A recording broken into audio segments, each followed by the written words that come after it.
Goeiedag en welkom by die Woord in Diepte. Vandag gaan ons voort in ons studie. Ja, 1 en 2 Korintiërs. En vandag gaan ons praat oor alles tot eer van God. Maar voor ons begin, kom ons bid. Here, dankie dat ons nou u woord kan oopmaak. Ek bid asseblief dat ons dit sal verstaan, deur die Heilige Gees wat dit aan ons sal duidelik maak. En help asseblief dat dit ons definitief nie dit vir onsself sal hou nie, Here, maar dat ons dit sal uitleef en dat ons dit met ander sal deel. Is my gebed in naam van Amen. Amen. So ons sleutelteks vandag kom uit 1 Korintiërs 10 vers 31.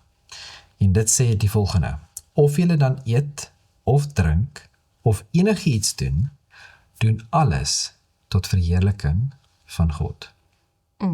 So deur hierdie hele studie wat ons nou vandag gaan doen, moet ons hierdie in gedagte hou, want dit is die kern of die fondasie van vandag se studie in die onderwerp.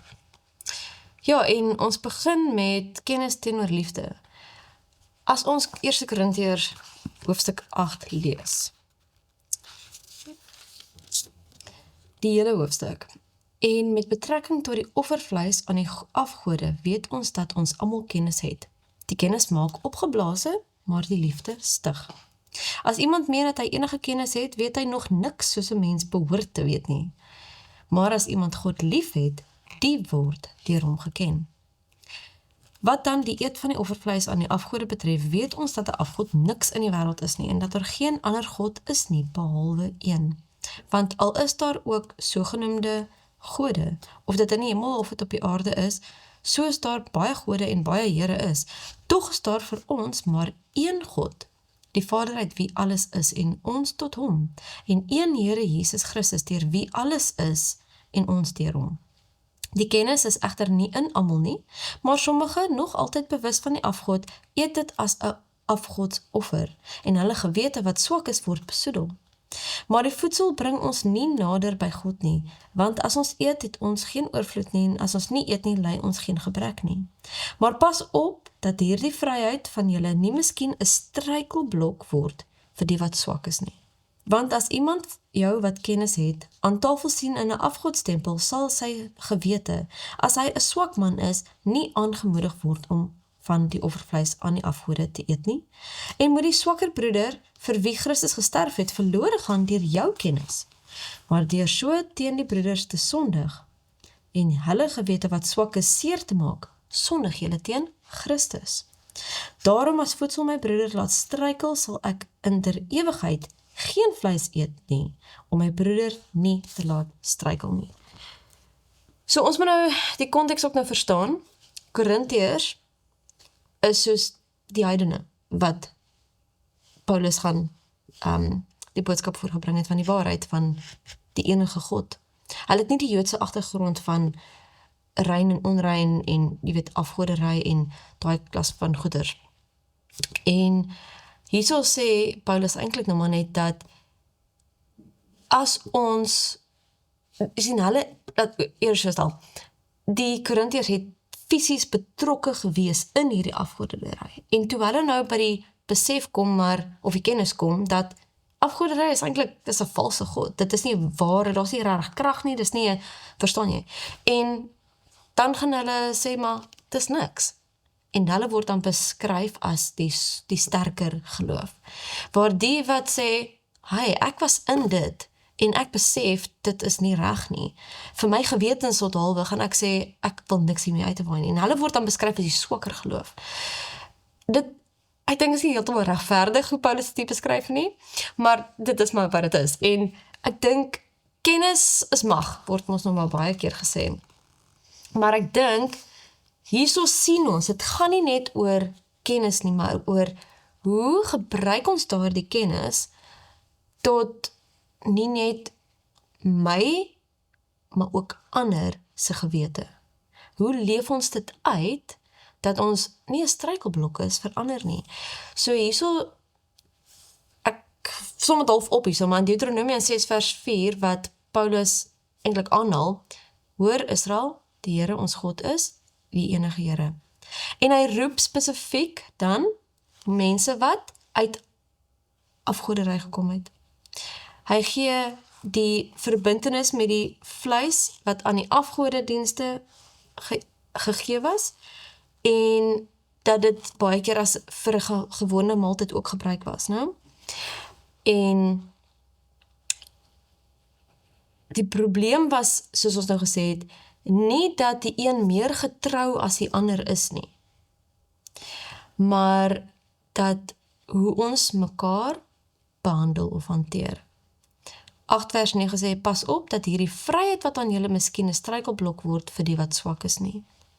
So, Paulus neem dit ernstig op, want as ons vryheid en ons kennis gebruik en op die ou end eintlik iemand anders se geloof skade doen, want as ek iets doen wat teen jou gewete is, en eintlik jou al verwag om dit net maar soos te doen soos wat ek, en dis eintlik maar half wat neerkom, dan, die enigste moderne gedagte wat ek kon deurtrek, wat dalk min of meer dieselfde is soos halalkosse.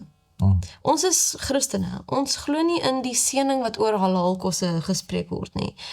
En vir party mense sal hulle dink, maar, dit is niks, wat maak het saak, dit is nie eers tot 'n ware God nie, jy weet, of ware godsdienst, of wat ook al die deurtrek woord sal wees.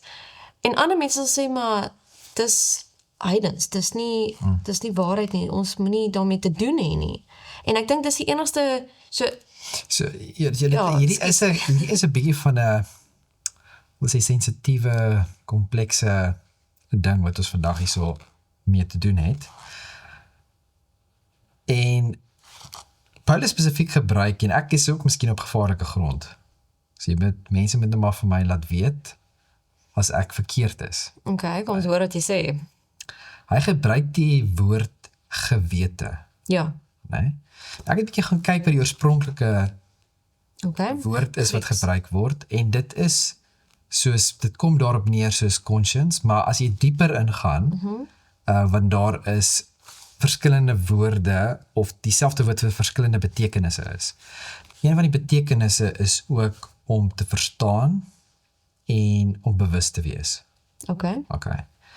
Wat my laat dink het, dat dit het vir my ook baie te doen met hoe ons dinge sien.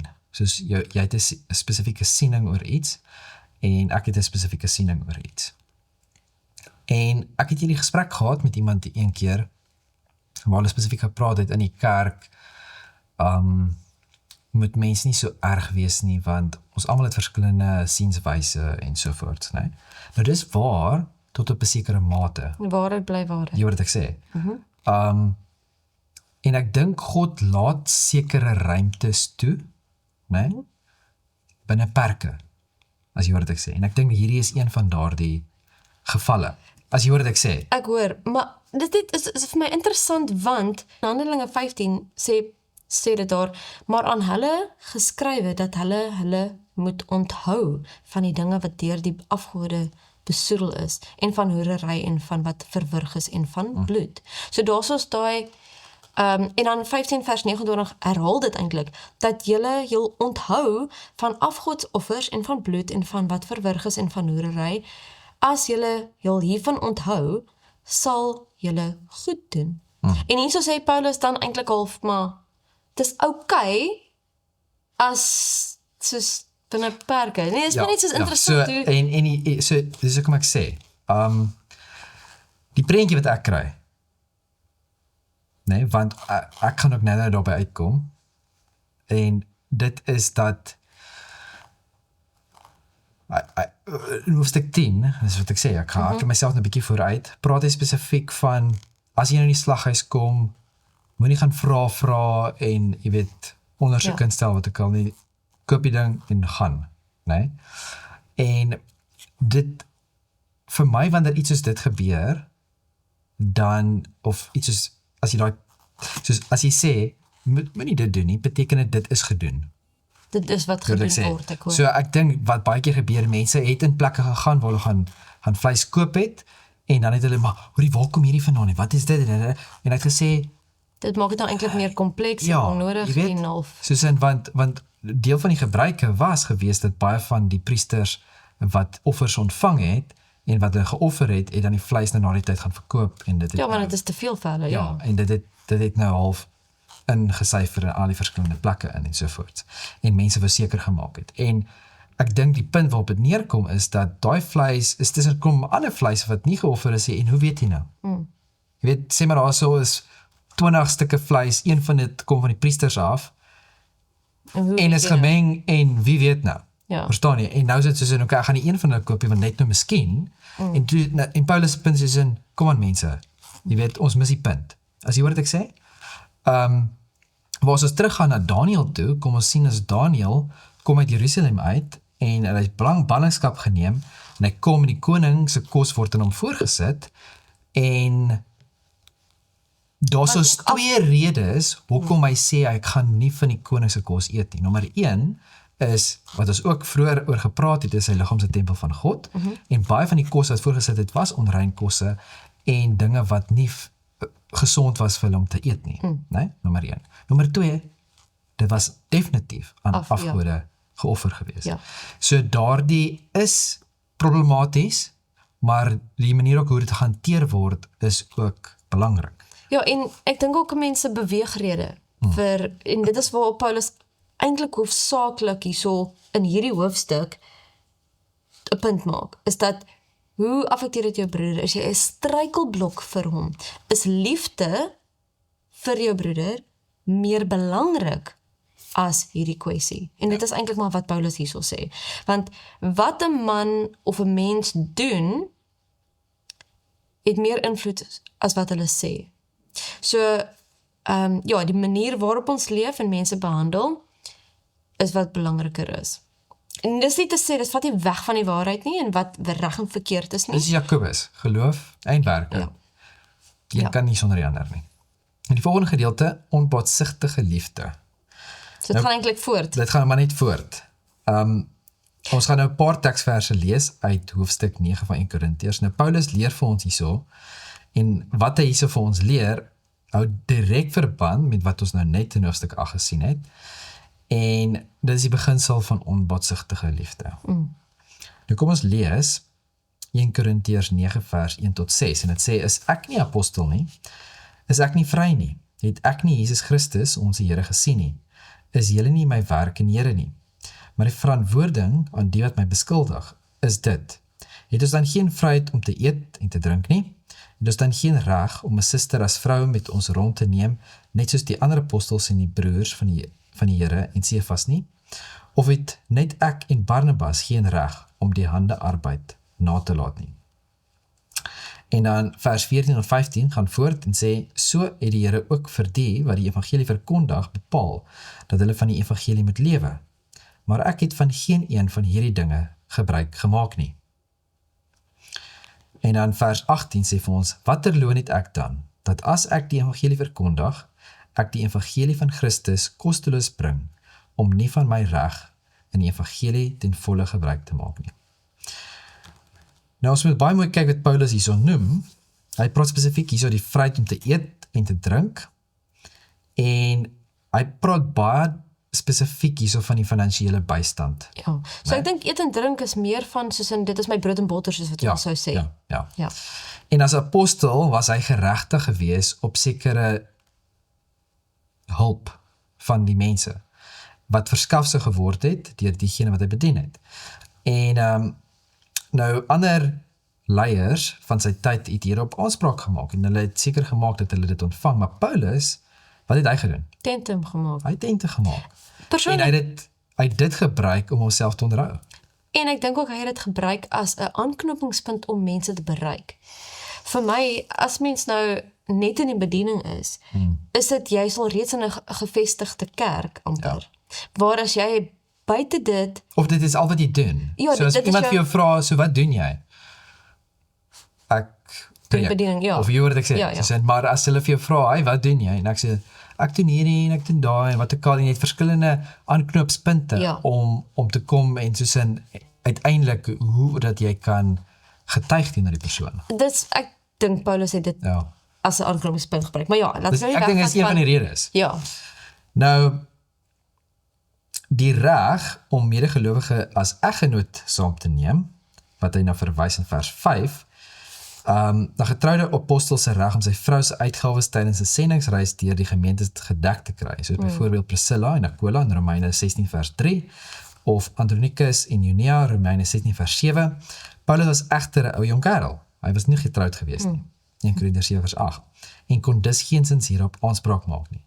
Derdens kon Paulus en Barnabas aandring op besoldiging vir hul sendingwerk, verse 6 en 7.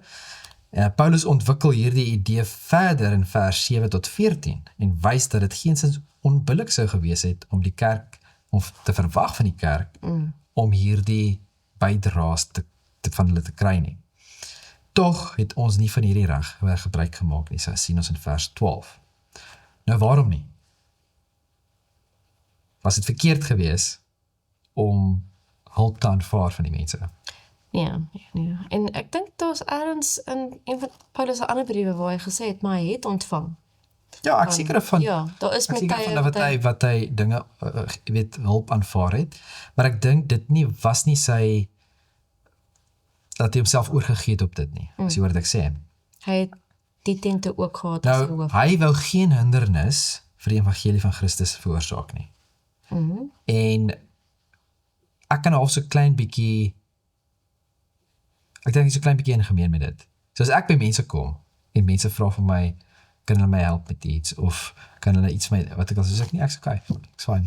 Nee?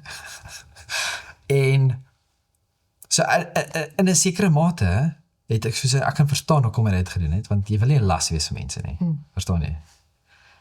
Maar aan die ander kant, moes ek ook leer, om hulp te aanvaar van mense. Soos mense wil jou graag help. En as jy nie mense toelaat om jou te help nie, is amper asof jy hulle uitsluit. Ja. As jy hoor wat ek Daar's sê? 'n verbreeking in verhouding op 'n manier, want jy vertrou my nie genoeg om jou eintlik te help nie, of jy vertrou my nie genoeg om te sê wanneer jy hulp nodig het nie. Ja, so iemand het een keer met my gepraat daaroor, en hulle het my gesê, Richard, hou daarvan om iets vir iemand te doen, soos iemand so te help, of iets te gee, of wat ook al, soos geskenk, of 'n verrassing, wat ook al nog wees. En so, ja, ek hou baie daarvan. Dus ek hou daarvan, hè. Jy sal wel van weet.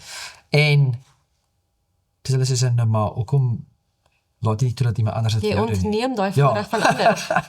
En dit het my oop gemaak, dus en, okay. So ek ben nog steeds, want dit is my heel eerste reaksie, om te sê, nee, ek's fine. Ek gaan jou volgende keer op dit herinner. So dis hoekom ons ook sien dat daar is tye wanneer Paulus dinge aanvaar, maar hy wil nie 'n las gewees het en veroorsaak dat die evangelie nie uitgaan in die werk. Dit kon eintlik nog ander mense of befonds het om verder te gaan basies, ja. Nou, hierdie gedeelte gaan spesifiek oor die onbaatsigtige liefde, né, wat daar moet wees. En nou die vraag wat by my opgekom het is, hoe lyk onbaatsigtige liefde prakties? In jou eie omstandighede, in jou eie lewe, hoe lyk dit? Waar dit ook al mag wees? Ja, ek dink dit op die ouend kom dit neer op sacrifice. Dus die woord, wat sit in Engels? Afrikaans. Opoffering. Opoffering. Om jouself As jylle 'n woordeboek het, nee, my vrou verjaar, volgende jaar weer. Ek het hier nêrens, ek moet hom net gaan uitsoek. Maar ja, ek dink om opofferings te maak wat tot die voordeel strek van ander. Wat nie jou gaan skade doen nie. Ek bedoel nie, partykeer kom dit tot met sekere dinge, maar ek praat as 'n ding aan 'n kind wat in die aand wakker word. Jy weet, jy slaap ook nodig, maar die doen die opoffering want hulle het jou meer nodig. En dit is, dink ek, wat ware liefde half opsom. Ja. Dit is eintlik 'n baie goeie voorbeeld daai. Jy weet, slaap, kinders, onbaatsigtig. Ek dink is in die woord onbaatsigtig. Okay. Nou, jy baat nie daarbey nie. En dis die hele punt. So dis nie liefde van, ek bewys liefde teenoor jou, want ek gaan iets terugkry. Jy hoor wat ek sê? Ek hou van die Engelse woord charity, wat baie keer vertaal word as liefde, maar dit is 'n gee sonder om terug te verwag. So, is ook daai onbaatsigtigheid dat die vraag wat ek wil vra, en ek weet al klaar, hoe hy nie gaan. is, ons praat van onbaatsigtige liefde, Dis is soos al 'n tipe liefde. Maar wat is liefde? En ek het so 'n bietjie in 'n rabbit hole afgegaan. En ek wil nie ons tyd alles op gebruik nie, maar ek dink is belangrik dat ons gou vinnig hierdeur gaan. Wat is vinnig? Okay, Ons gaan sien. Kom eens kyk. Wat is liefde? En ek dink 'n beter vraag is wie is God? So ek het 'n bietjie gaan opsoek al die teksverse wat vir ons sê Sjoe. wie is God? En dit begin met 1 Johannes 4 vers 8. God is liefde. Dan gaan dit aan. En ek gaan nou nie al die teksverse lees nie, want soos ek sê, dit gaan vir ewig vat, nee, want dit is 'n lang Dis 'n lang lys, CDD. nee. En wat ek sal doen is dat ek sal dit daar in 'n PDF sit en mense kan dit download of ons kan dit vir hulle aanstuur. Maar ek gaan vinnig hierdeur gaan en ek gaan gou vinnig vir julle dit met julle deel. Dit sê God is liefde. God is gees. Hy is lig. Hy is die waarheid. Hy is heilig. Hy is regverdig. Hy is getrou. Hy is goed. Hy is genadig. Hy is barmhartig. Hy is lankmoedig. Hy is vol ontferming. Hy is onveranderlik. Hy is volmaak. Hy is jaloers. Hy is jaloerse God. Exodus 34. God is 'n verterende vuur. God is 'n lewende God. God is ewig. God is onsterflik. God is van homself bestaande. God is die Alfa en die Omega. Hy is die eerste en die laaste. God is die ewige koning. God alleen is die God. Daar is geen ander God as wat ons nou net gesien het, né? Hy is die skepper. Hy is die maker van alles. Hy is die gewer van lewe. Hy is die onderhouer van alles. Hy is die eienaar van die aarde. Hy is die pottebakker. Hy is almagtig, alwetend, oral teenwoordig, groot van krag. Hy is wysheid. Hy is ondeurgrondlik. En niks is by hom onmoontlik nie. Hy doen wat hom behaag. God is koning. God is die Here van die Here. Hy is regter. Hy is 'n regverdige regter. Hy is die wetgewer. Hy is soewerein. Hy is verskriklik in majesteit. God is ons Vader. Hy is 'n Vader van die wese. God is die Vader van barmhartighede. God is ons herder. God is 'n liefdevolle Vader. God is die een wat sorg. God is verlosser. Hy is ons heil. Hy is ons redder. Hy is ons losser.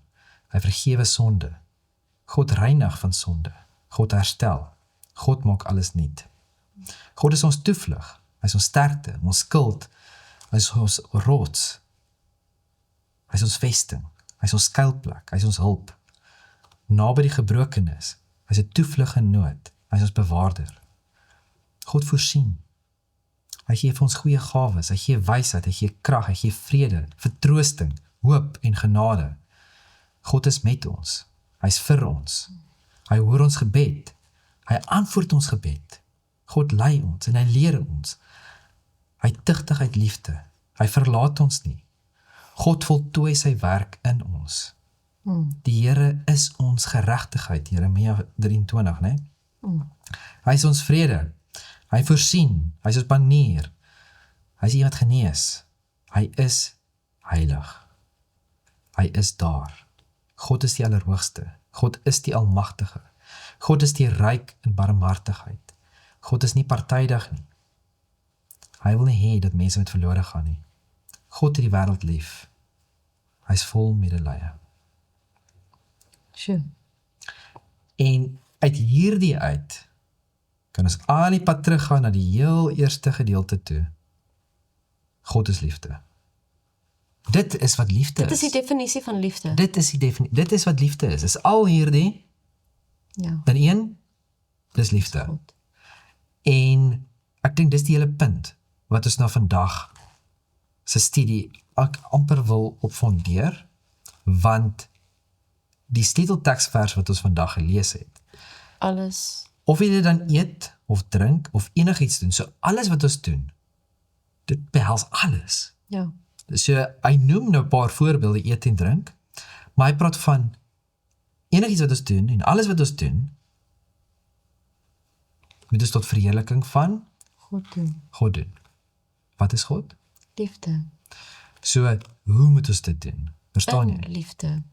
En ek dink dit is die hele punt. nie, ja, as liefde nie die dryfkrag is nie, dan is dit nie iets wat eer tot God kan bring nie. Absoluut. En ek dink ons moet uit ons verlede uitleer en nie net ons eie verlede nie. En dit is die wonderlike ding van die Bybel. Ons lees dat Israel verskriklike dinge gedoen het. Ons lees gou 1 Korintiërs 10 vers 1 tot 13. Want ek wil nie hê, broeders, dat julle nie sou weet nie dat ons vaders almal onder die wolk was en almal deur die see gegaan het. En almal in Moses gedoop is in die wolk en in die see.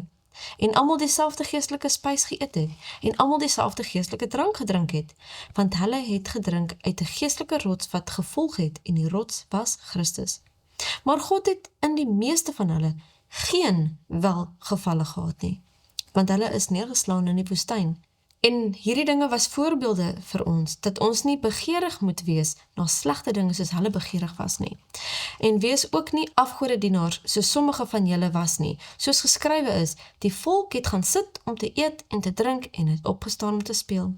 En laat ons nie hoereer soos sommige van hulle hoereer het nie, en daar het op een dag 23.000 geval. En laat ons Christus nie versoek soos sommige van hulle gedoen het nie, en hulle het deur die slange omgekom. En moenie murmureer soos ook sommige van hulle gemurmureer het nie, en hulle het deur die verderwe omgekom. Maar al hierdie dinge het hulle oorgekom as voorbeelde en is opgeskrywe as 'n waarskuwing aan ons op wie die eindes van die eeue gekom het. Daarom, wie meen dat hy staan, moet oppas dat hy nie val nie. Geen versoeking het julle aangegryp behalwe 'n menslike nie. Maar God is getrou, wat nie sal toelaat dat julle bo julle kragte versoek word nie, maar hy sal saam met die versoeking ook die uitkoms gee, sodat julle dit kan verdra. Sjoe, kyk, ek kan eintlik net daar so ophou, want dit sê so baie. Dit is 'n hele klomp punte wat Nee, dis ek weet, dis wat ek sê. Maar ja, ons moet seker oor die punte praat, maar Israel het deur fantastiese wonderwerke uit Egipte gekom. Hulle was deur die Rooi See, hulle het in die woestyn vir 40 jaar klere gehad wat gehou het, skoene gehad wat gehou het. Hulle het kos, die manna gekry, hulle het water uit die woestyn gekry, nie net vir hulle nie, dis is ten minste 1 miljoen mense, as nie meer nie, en al die skape, beeste, kamele, die hele lot, water, en kamele kan baie drink, maar dis net een, maar my punt is net, God het voorsien, en het was nie net die fisies nie, maar die geestelik. Wat kyk jy my so? Nee, ek Wat luister dink jy? wat jy sê, maar die gedagte wat my nou opgekom het is, wat dink jy was hulle grootste probleem? Hulle het nie God voor oë gehou nie. Dis deel daarvan, maar Maar dis tog, nie of ek iets verstaan, maar ek tog sê die nie, wolk en die vuur, Ja, dit was daar. fisies daar. ek weer nou dink, soos, jy weet, soos hoe gebeur dit, dat jy optree soos wat jy optree, en daai tipe van ding, nee. En dit my nou laat dink, aan 'n paar dinge, maar, dis amper asof hulle 'n nuwe kultuur gevorm het, van murmurering en kla, terwyl hulle slawe was in Egipte. Want dit was moeilik. Verstaan, hulle was slawe gewees in Egipte. En dit het hulle En geleidelik, jy weet, hulle het Egipte toe gegaan, en hulle was nie slawe nie. Jy hoor wat ek sê, hulle was mede-inwoners van Egipte. En, totdat daar 'n nuwe koning gekom het. En hulle het slawe geword. En, dit was 'n hele klomp generasies, wat in Egipte as slawe was. min of meer 400 jaar wat hulle in die En in daardie tyd het geleidelik is amper die prentjie wat ek kry daar, is dat hierdie klaaggees, hierdie murmurering kultuur ontevredenheid, het geleidelik al deel geword van 'n wie hulle hulle was. identiteit, ja. En dit het my 'n bietjie laat dink. Jy het vir my gister 'n video gestuur. En jy het gesê ek moet dit luister as ek bestuur, as ek in die kar is. En ek het dit toe geluister. Nou, toe ek het begin luister, toe ek sê, nee, maar ek het al hierdie storie gehoor. En ek het amper dit gestop, né? Maar toe sê ek kan maar weer luister, dis 'n goeie storie, né? En ek begin te luister, maar die storie wat ek gehoor het, dit was dieselfde storie, maar hy het dit in baie kortliks vertel. Dus ek praat van soos in 'n minuut het hy die storie vertel. So dit was 'n baie kort, dit was nie al hierdie detail nie. En ek gaan nou die storie vooruitloop vir die mense, nie? Maar dit gaan oor hierdie man wie se ma verlam geword het. En dan haar houding teenoor dit.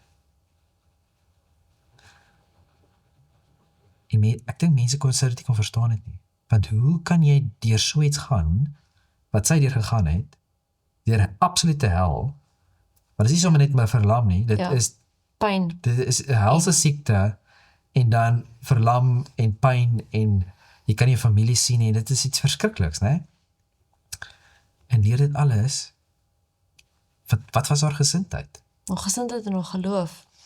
Ja. En ek dink dis die hele punt. Ek dink dat dit is maar die grootste punt wat jy uitgestom het van alles, is dat hulle het gekla en gemurmureer.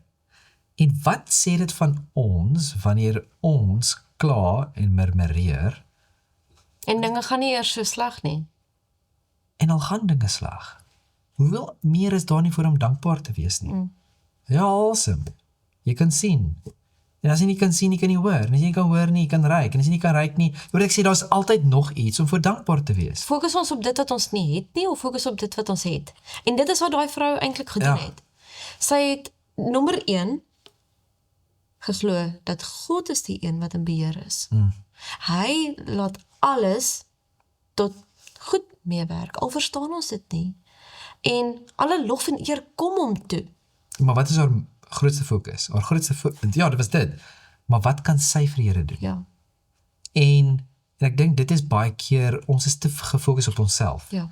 En omdat ons fokus op onsself het, kan ons enigiets tot eer van die Here doen. en hoe kan ons dan leer uit ons eie foute uit, en uit ander mense se foute uit, en die verlede soos wat ons nou hierso sien? Die geskiedenis van Israel is nie net opgeteken omdat dit nou maar is wat gebeur het, maar spesifiek omdat ons uit hulle foute kan leer. En in vers 5 sien ons dat die meeste van hulle nie of geen welgevalle gehad het. God het geen welgevalle in hulle gehad nie. En dit is ernstig. Ons moet sien dat dit is God se volk. Sy leiding was fisies teenwoordig. En dit beteken nie dat hulle outomaties getrou is nie, en so ook ons. Ons baie keer maar sê ons is in, ja, jy weet daai volk Israel. Ja, dit was om vreeslik geweest, nee. En dit wat hulle alles aangevang het en gedoen het. Maar ons doen baie keer presies dieselfde, net op ander maniere. Presies dieselfde. Ons omstandighede is nie dieselfde nie, maar ons doen presies dieselfde. En dit gaan aan. Vers 8, laat ons nie hoereer soos sommige van hulle hoereer het nie. Ons het dit in die vorige lesstudie. Dit is 'n ernstige ding. Vers 9, laat ons nie Christus versoek, soos wat hulle gedoen het nie. Hoe doen ons dit vandag?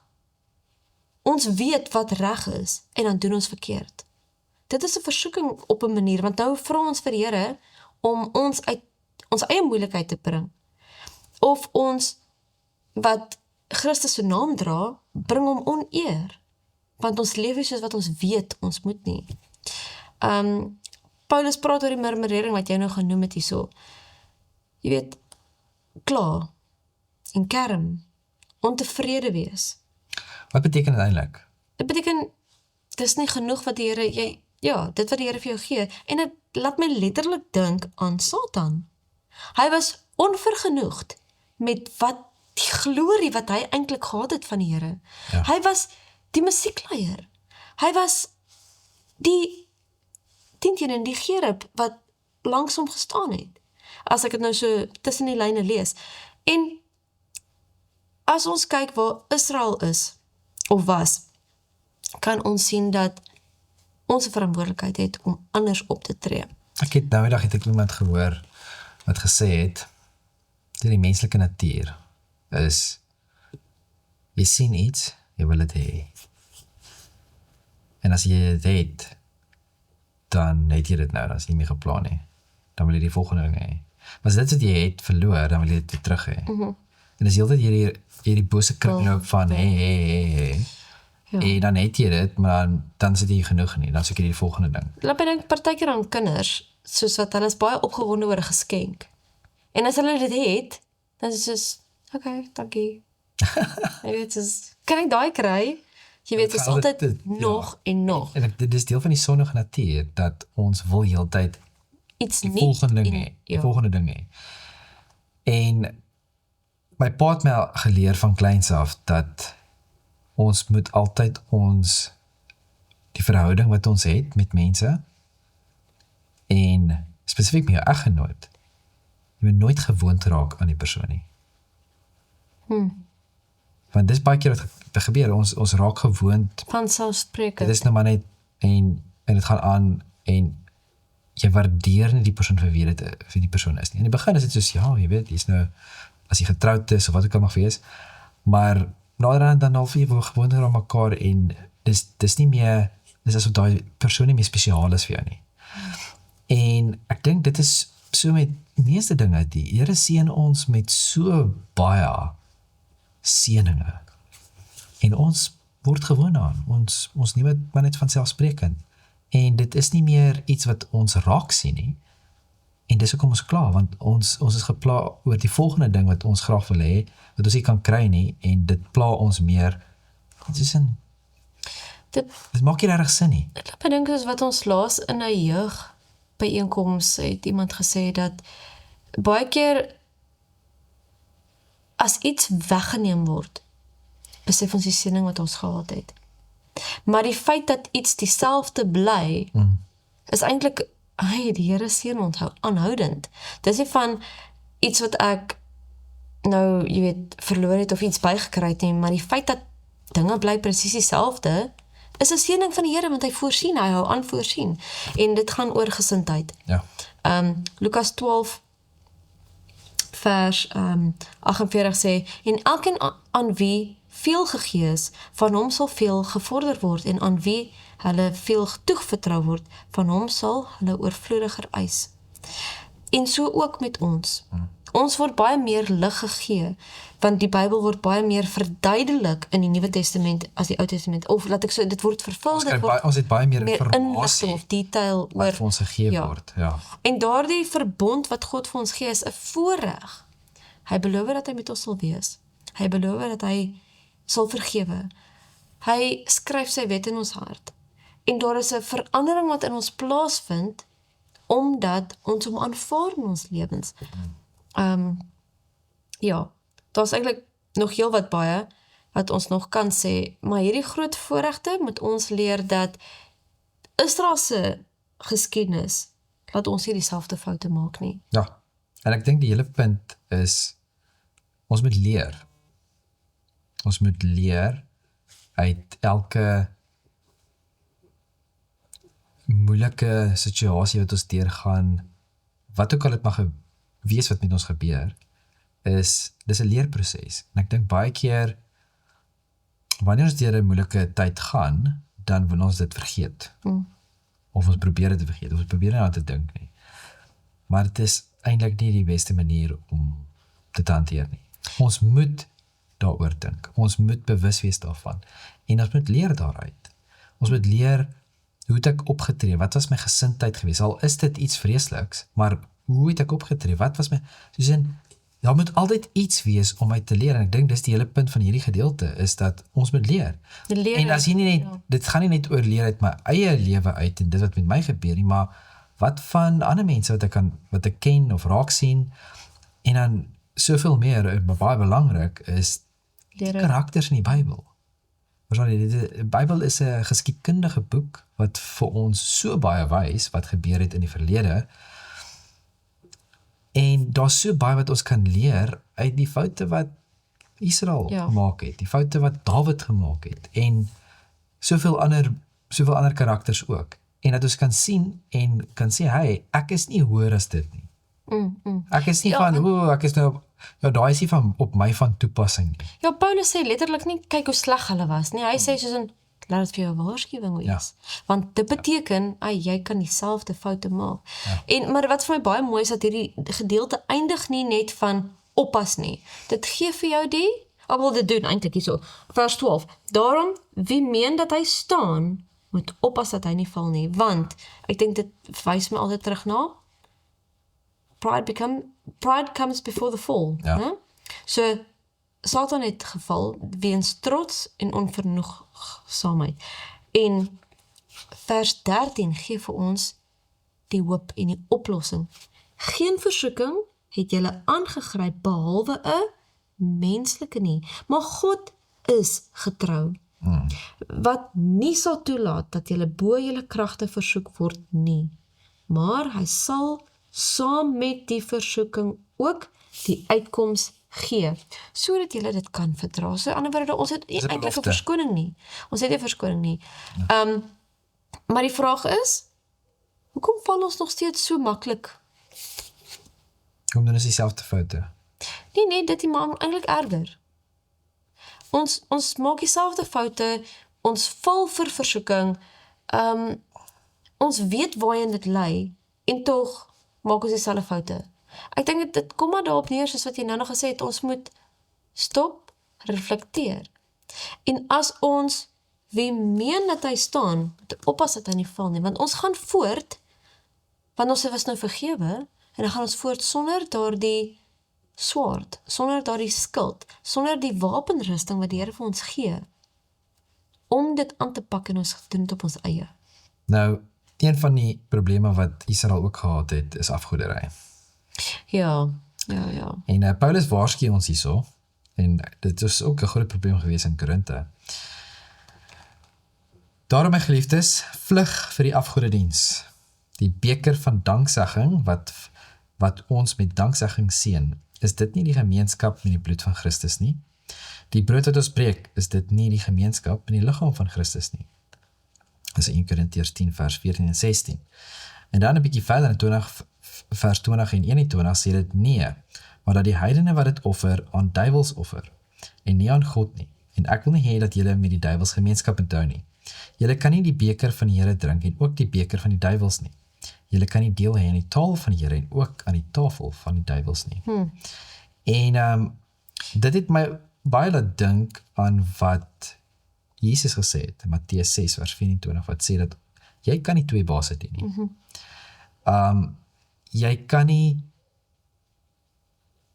sê, okay nee, maar ek is getrou, ek volg die Here, maar aan die ander kant is dit ook teenstrydig met die wêreld wat jou aan die ander kant toe trek. En ek het gesprek gehad vandag, spesifiek hierop, met Dr. Fikker, en dit is spesifiek eintlik gegaan oor polygamie, en mense of mans wat met meer as een vrou wil trou. En die hele punt is dat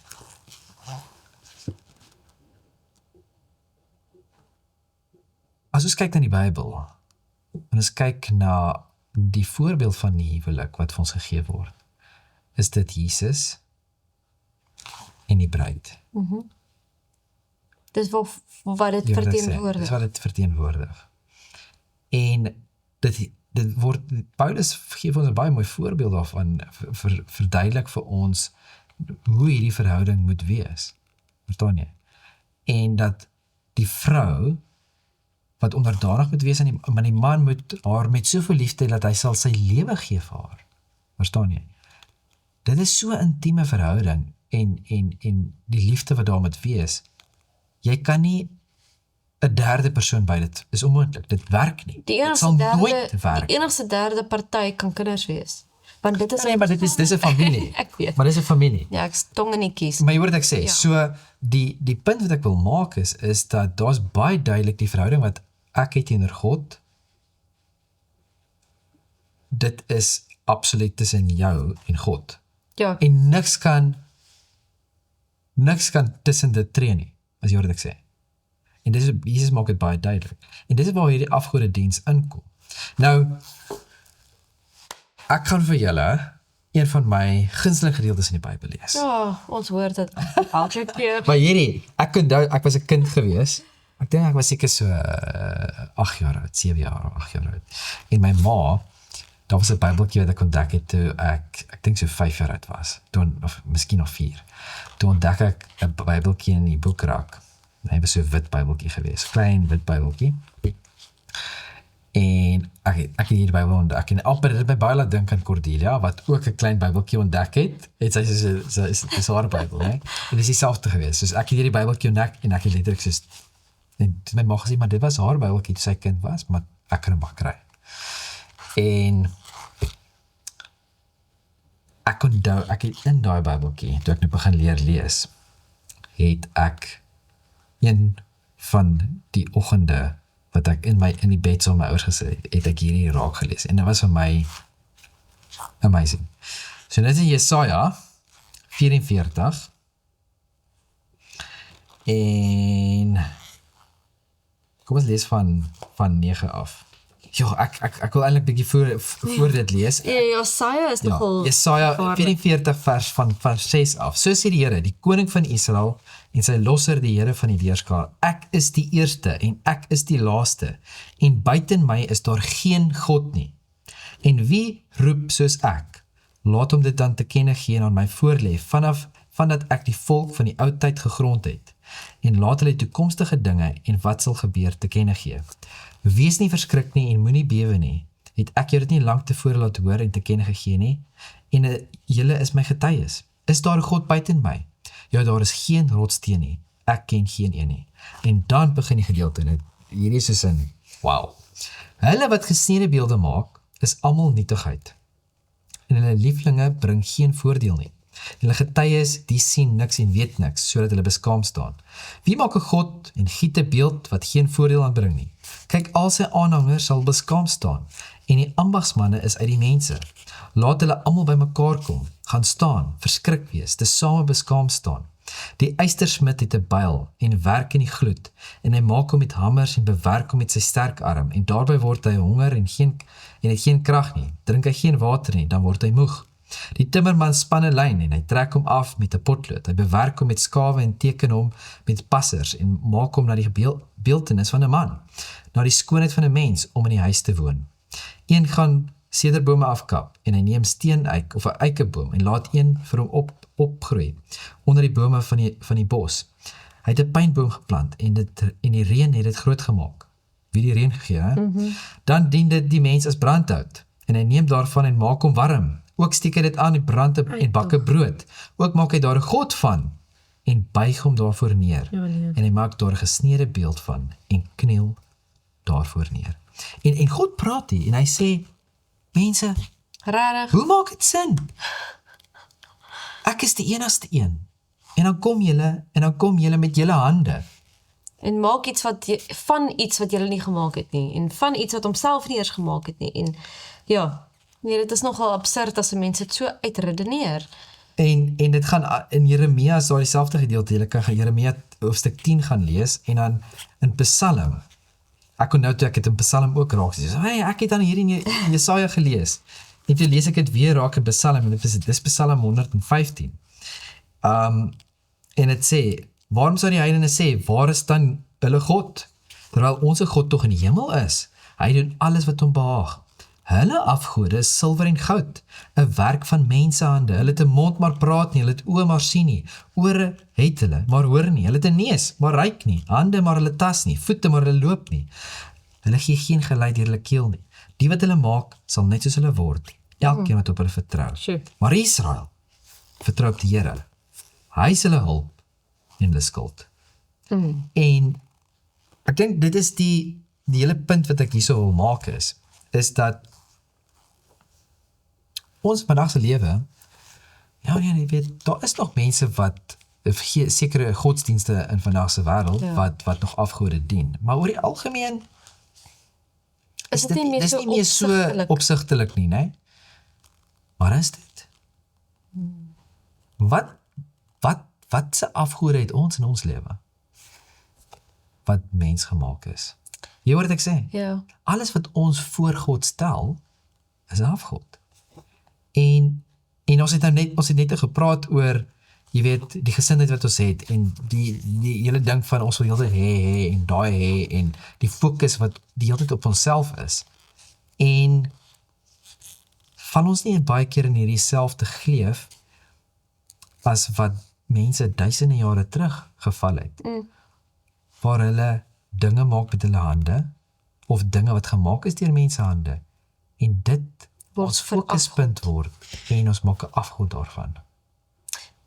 Markus 10, né? Want ons kan oorwinning hier oor kry, maar kom ons kyk gou Markus 10 vanaf vers 17. En toe hy op die pad uitgaan, hardloop daar een na hom toe en val voor hom neer, dis nou voor Jesus, en vra hom, Goeie meester, wat moet ek doen om die ewige lewe te beerwe? En Jesus sê vir hom, waarom noem jy my goed? Niemand is goed nie behalwe een, naamlik God. Jy ken die gebooie. Jy mag nie egbreek nie, jy mag nie doodslaan nie, jy mag nie steel nie, jy mag geen valse getuienis gee nie. Jy mag niemand tekort doen nie. Eer jou vader en jou moeder. Maar hy antwoord en sê hom, Meester, al hierdie dinge het ek onderhou van my jeug af. En Jesus het hom aangekyk en hom lief gekry en vir hom gesê, een ding kom jy kort. Gaan verkoop alles wat jy het en gee dit aan die armes. En jy sal 'n skat in die hemel hê. Kom dan hier, neem die kruis op en volg my. Maar hy het treurig geword oor die woord en bedroef weggegaan, want hy het baie besittings gehad. Tjoe. Iets wat ek nou vir die eerste keer in die Afrikaans eintlik opgelet het. Jesus het nooit vir hom gesê, mag jy enige beelde hê nie, of soos enige afgodsdiens nie. En dit was vir hom 'n afgod. En dit my dink aan disciples, as ook Saggeus. Dus vat Matteus, Ja, hy was 'n tollenaar. moes ryk gewees het. Hy moes baie geld gehad het. En hy het Jesus gevolg. Wat beteken hy het die dinge maar agtergelos? Jy weet, ons het nou nie baie informasie daaroor nie, maar jy hoor wat ek sê. Saggeus dieselfde, weet, hy wou Jesus sien. En Jesus het na sy huis toe gegaan. En hy het verander. Jy hoor wat ek sê. En dit En hy sê ook, hy gee alles. Ja, so, En as ons kyk na Judas, dis asof hy het Jesus gevolg, maar dit is die twee base. Hy het die twee base probeer dien. dis die sonde wat hy gekoester het. En wat het op die einde gebeur met Judas? En ek dink dit is 'n baie goeie voorbeeld van wanneer ons vashou aan dinge en dit hoër ag as God. Was dit verkeerd vir die ryk jong man om ryk te wees? Nee, Was dit verkeerd gewees van Saggeus om ryk te wees? Miskien die manier hoe hy die geld gekry het, ja. Die punt is net dat dit is nie die fokuspunt nie. Die fokuspunt is, ag ek dit hoor as God? Is dit vir my belangriker as God?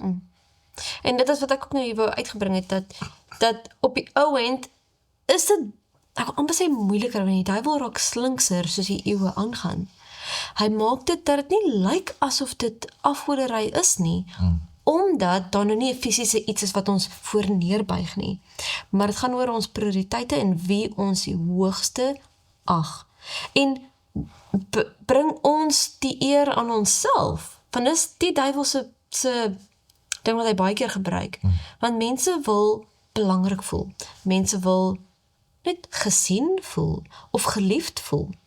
En in 'n sondige wêreld is dit baie keer verdraai. Want die Here sien ons. Die Here het ons lief. Alles wat ons menslike hart nodig het, vul God. Maar die duiwel gee vir ons daai leuen dat dit nie genoeg is nie, of dat ons dit nie kan kry nie, of dat ons dit nie verdien nie, of wat ook al dit is. En hierso sê ons eintlik maar net dat ons kan dit nie altyd sien nie, maar ons moet versigtig wees. Wat is ons prioriteit? Waar lê ons hart? En ek dink op dit, ons moet amper afsluit, die tyd loop uit. Maar ons het nou deur 'n hele klompie dinge gegaan. En ek wil terugkom na ons sleutelteksvers toe. Wat sê, of julle dan eet of drink, of enigiets doen, alles wat ons doen, elke dag, doen alles tot verheerliking van God. En ek dink dit is waar ons baie eerlik met onsself moet wees. En dit is waar ons moet stil word. En ons moet reflekteer. En vir God vra om ons duidelik te maak. Here, hoekom doen ek wat ek doen? Is doen ek hierdie miskien vir die verkeerde redes? En vra dat die Here vir jou duidelik maak. In jou hart kom die Heilige Gees in ons hart kom en dinge aan ons duidelik maak, dat ons dinge vir die regte redes doen. En as dit vir die verkeerde redes is, en as ek te swak is, om, wat ook al ek mee besig is, as ek dit nie vir die Here kan doen, loop weg, doen iets anders te. Ja, soos byvoorbeeld, ons het 'n vriend wat baie goed in sport is. En toe hy die Here vind, het hy daai goeders agtergelaat, want hy het gesien, dit gaan teenstrydig wees met sy pad. En dit wil nie sê, daar is ander mense wat sport doen, wat nie vir die Here 'n voorbeeld en getuie kan wees, en ek weet van iemand anderste wat ook weet in sport is, wat 'n geweldige groot getuie vir die Here is. En ons het nou, onlangs het ons gesien van die sokkerspeler wat besluit het dat hy gee die kontrak op, want hy wil die Sabbat kan onderhou. Sjoe. En so daar's mense wat in daardie posisies is, wat werklik 'n voorbeeld is, en wat die Here volg. Maar wat ook al ons doen, waar ook al mag wees, ons moet so eerlik wees met onsself. Ja. En die ander ding wat ook by my opgekom het, soos jy ons nou gepraat het oor die afgodsdienst en die gedeelte wat jy nou genoem het, die ryk jong man,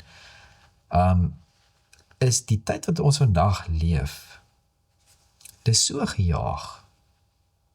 En dit is die besigste wat mense, net oor die algemeen, was ooit, in die menslike geskiedenis, was die mens, oor die algemeen, wêreldwyd, nog nooit so besig, soos wat het vandag is nie. Weet jy wat, die ou wat vir ons werk in die tuin, hy sê nou die dag vir my, julle jaag altyd ergens heen. Jy weet, en ek dink soos ons is altyd laat vir iets, jy weet, en ek dink dit is rarig, so ons het nou al die convenience, al die van byvoorbeeld, ons hoef nie ons eie goeders te plant vir kos nie. Ons hoef nie ons wasgoed met die hand te was nie. Ons hoef nie 'n vuur te maak om kos te maak nie. Bedekker met ons, hè.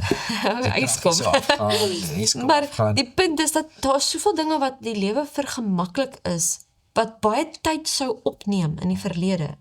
Ons hoef nie meer ons eie klere te maak nie. Maar, wat moet ons doen? Om daai goed te kan bekostig. Ja. So, ons gaan nou nie in hierdie rabbit hole afgaan nie. Maar die punt is dat ons het eintlik 'n eenvoudiger, ons is veronderstel om 'n eenvoudiger lewe te kan lei. Maar soveel meer word van ons verwag om 'n sekere standaard van lewe te handhaaf. Ja. En dit is nie noodwendig wat die Here eintlik vir ons wil hê nie. En ek dink dat, ons moet, soos ek sê, ons moet eerlik wees met onsself, en ons moet toelaat dat die Here eerlik met ons kan wees, en ons moet luister. Ja. En ek dink, dis nie verkeerd om elektrisiteit in jou huis te hê nie. Nee. Nee. Ja. Ons gebruik elektrisiteit, as jy daarvoor is, jy kan ons nie opgeneem het nie. Ons leef in 'n ander era. Ons leef in 'n moderne wêreld. Ons gebruik karre, ons gebruik elektrisiteit, ons het al hierdie dinge. Dit is nie verkeerd nie. Maar, ons moet nie toelaat dat die dinge wat ons lewe vergemaklik, ons fokus wegvat van waar dit eintlik moet wees nie. En dit is hoekom die teksvers ons sê, alles wat ons doen, moet tot eer van God wees. En ons moet meer leef met intensie, soos wat ons in die verlede gesê het, waar ons bewus is van elke oomblik, waar ons bewus is van wat ons doen en hoekom ons dinge doen. En ek dink dan gaan ons soveel gelukkiger wees in die uitkoms. Al gaan dinge moeilik, maak nie saak wat dit gebeur nie, gaan ons geluk ervaar. Want ons fokus is nie op onsself nie. Laat my net dink, soos my dogtertjie, as sy val, en dis nie soos rarig baie erg nie. Soos gaan sy nou daaroor huil en ongelukkig raak, of gaan sy dit soos, eina, lag, en dan is dit verby. So ons gesindheid in selfs in moeilike omstandighede, dit maak of breek die omstandighede. Gaan dit soos wat jy nou sê, ek wil nou nie wegvat van wat jy gesê het nie, maar gaan dit eer bring tot die Here. Ons gesindheid maak 'n verskil, ook in hoe ons dinge sien, en of dit vir Here eer kan bring. En ek dink die studie vandag begin met ons gesindheid teenoor ons naaste, ons gesindheid teenoor God, en dan ook net in ons alledaagse lewe met ons die mense wat om ons is, ons familie. En ek dink kom ons vat die tyd om te reflekteer. Kom ons vat die tyd om elke dag met God te praat en tyd te spandeer en seker te maak dat ons fokus op die regte plek is. Hemelse Vader, ons sê baie dankie dat ons hierdie voorreg het om meer van U te leer. Here, ons sê dankie dat ons die Bybel kan lees en van die verlede kan leer. En ons vra vir U hulp, Here. U is groot, U is goed. En Here, ons het U nodig. Praat met ons deur die Heilige Gees, help ons om U stem te herken, sodat ons kan sien wat dit is, wat in ons lewens nie eer bring aan U nie, want Here, ons wil aan U eer bring. Leer ons en lei ons asseblief, ons vra dit in U naam. Amen.